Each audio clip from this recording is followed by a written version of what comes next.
Halo sahabat Wonder Woman.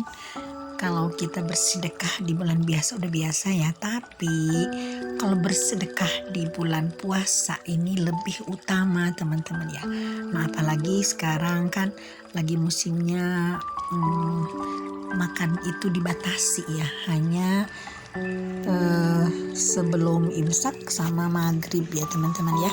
Nah ini kesempatan kita untuk berbagi makanan sama tetangga, sama teman, sama siapapun orang yang dianggap memang kurang mampu, atau meskipun mampu ke tetangga lah, istilahnya tukar-tukaran makanan kan lebih bagus itu budaya dulu di saat bulan puasa ini sudah terbiasa untuk menukar-nukar makanan, bagi-bagi makanan.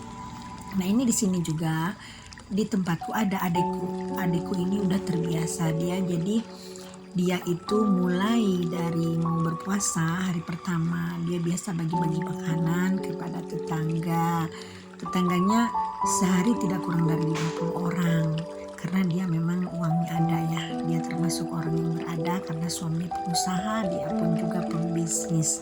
Nah jadi dia tuh selama sebulan full, apalagi nanti seminggu sebelum lebaran biasanya dia membagikan bikisannya rata-rata antara 200 sampai 500 ribu per orang, ada yang berupa amplop, ada yang berupa makanan. Nah ini suatu contoh yang bagus teman-teman ya, makanya adik saya sampai sekarang luar biasa kekayaannya, banyak, rumahnya aja ada 12 se-Indonesia, luar biasa teman-teman ya, hidupnya sejahtera sekali, bahkan dia sendiri usahanya di saat yang lain bangkrut, adik saya usahanya sangat-sangat maju. Ini satu contoh yang sangat baik. Jadi adik saya pada kondisi apapun, misalkan pada bulan kemarin waktu COVID itu kan perusahaannya menurun ya, 2 tahun yang lalu, tapi dia tidak lekang, tidak surut untuk membagikan sudakohnya. Maka dari itu nampaknya Allah yang Maha Kuasa, Tuhan alam semesta ini memang menyediakan hal-hal yang lebih bagus untuk adik saya, sampai rezekinya pun berbeda, berlimpah dari yang lainnya. Di samping dibagikan ke tetangga, ke rumah-rumah, kita bisa juga bersedekah ke masjid. Misalkan sebelum maghrib kita sediakan untuk takjil, lalu nanti untuk malamnya makan malam mungkin akan berupa nasi bungkus atau akan berupa nasi kotak ya, sampai nanti makanan camilan sama kopinya untuk yang terawehan. Nah itu cara yang kedua teman-teman ya. Lalu cara yang ketiga, kita bisa membagi-bagikan makanan di jalanan di saat orang-orang lewat sebelum maghrib ya, biasanya dari jam 5 sampai maghrib.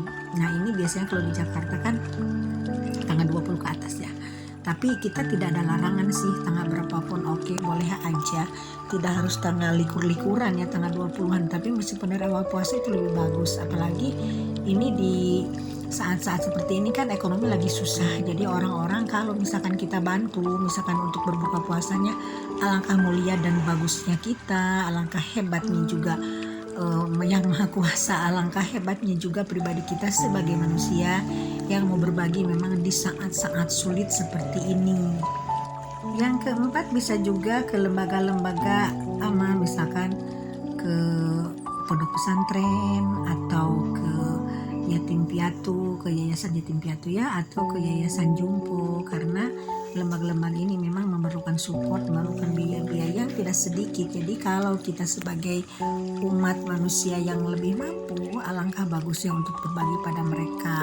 Nah terlebih-lebih di pesantren kan anak-anak jauh dari orang tuanya, jadi kalau kita mensupport untuk sehari-harinya, itu alangkah hebatnya, alangkah bagusnya, jadi bisa meringankan beban-beban mereka. Nah kita meskipun nanti rezeki kita dikasih sama orang-orang, tidak akan berkurang teman-teman ya, malah nanti akan kembali beribu-ribu kali lipat sama kita. Yang penting kita ikhlas, kita yakin bahwa memang kita ini ada rasa berkelimpahan, dan kita merasa wajib untuk membantu orang lain karena kita memang mampu untuk melakukan semua itu. Nah sekian dulu sharingnya tentang berbagi makanan di bulan puasa teman-teman ya. Yuk kita sama-sama kita melakukan hal yang terbaik supaya kita hidupnya berkelimpahan dan sehat selalu. Oke sekian dulu teman-teman, bye for now.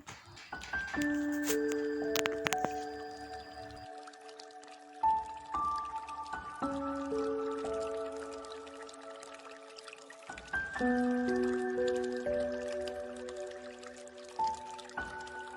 you.